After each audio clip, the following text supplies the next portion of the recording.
મહત્વપૂર્ણ સમાચાર મળી રહ્યા છે આણંદથી। આણંદમાં મિતલી સેવા સહકારી મંડળીના કૌભાંડમાં કાર્યવાહી કરવામાં આવી। ખંભાત પોલીસે વધુ 8 આરોપીઓની ધરપકડ કરી છે।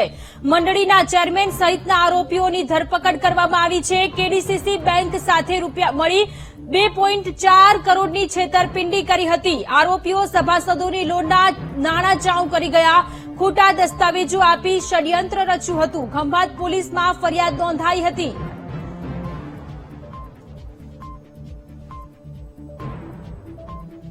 તો આણંદમાં મિતલી સેવા સહકારી મંડળીના કૌભાંડમાં મોટી કાર્યવાહી કરવામાં આવી છે। વધુ 8 જેટલા આરોપીની ધરપકડ કરવામાં આવી। મંડળીના ચેરમેન સહિતના આરોપીઓની ધરપકડ કરવામાં આવી છે।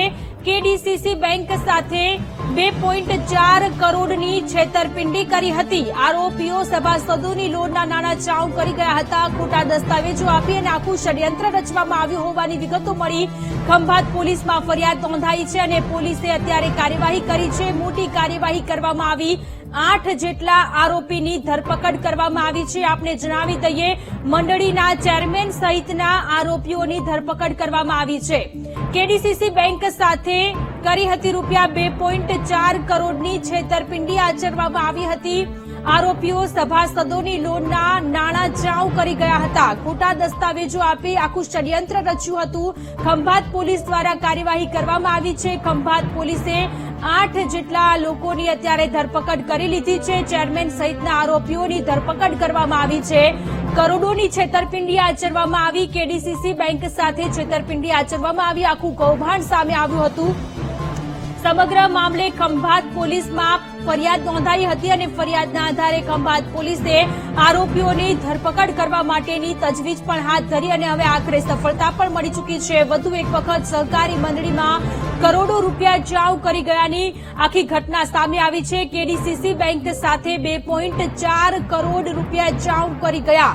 સભાસદોનું ધિરાણ વસૂલી બેંકમાં નાણાં કરતા હતા। લોન ધારકોને ખોટા ડોક્યુમેન્ટ સર્ટિફિકેટ આપી અને આખું કૌભાંડ આચર્યું છે।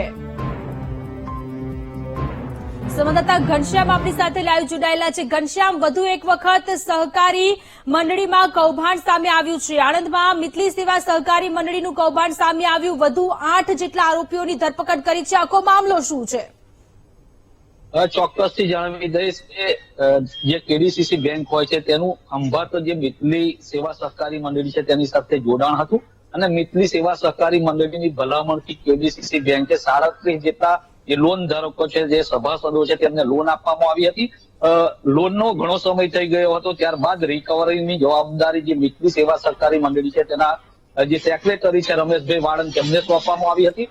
જોકે રમેશભાઈ વાળંદ સહિત જે મિતલી સેવા સહકારી મંડળીના ચેરમેન, વાઇસ ચેરમેન અને જે સભાસદો છે, જે સભ્યો છે, તેમના દ્વારા જે લોન ધારકો છે તેમની પાસેથી નાણાં વસૂલી લેવામાં આવ્યા હતા। સામે તેમણે જે ખોટા કેડીસીસી બેંકના બનાવટી સિક્કા અને લેટરપેડ બનાવી અને નો ડ્યુનું સર્ટિફિકેટ આપ્યું હતું। આ સાથે સાથે નો ડ્યુનું સર્ટિફિકેટ લઈને જયારે જે લોન ધારક હતા તેઓ પોતાની જમીન જે 7/12 હોય છે તેની ઉપરથી બોજો હટાવવા માટે મામલતદાર કચેરી ખાતે ગયા હતા। ત્યાં ગયા પછી જયારે તેની ખરાઈ માટે જે નો ડ્યુ સર્ટિ છે તેની ખરાઈ માટે ખંભાત કેડીસીસી બેંકમાં જતા આ નો ડ્યુ સર્ટિફિકેટ ખરેખર બોગસ હોવાનું સામે આવ્યું હતું ને તેના બાદ કેડીસીસી બેંકના જે ચેરમેન મેનેજર છે તેમના દ્વારા કુલ 11 લોકો વિરુદ્ધ ખંભાત રૂરલ પોલીસ સ્ટેશન ફરિયાદ નોંધવામાં આવી હતી। ત્યારે ખંભાત રૂરલ પોલીસ સ્ટેશન દ્વારા પ્રથમ દિવસે જ ફરિયાદના દિવસે જ જે મુખ્ય સૂત્રધાર છે રમેશ વાળંદ તેની ધરપકડ કરવામાં આવી હતી। ત્યારબાદ આજે વધુ જે 8 જે આરોપીઓ છે તેમની ધરપકડ કરવામાં આવી છે।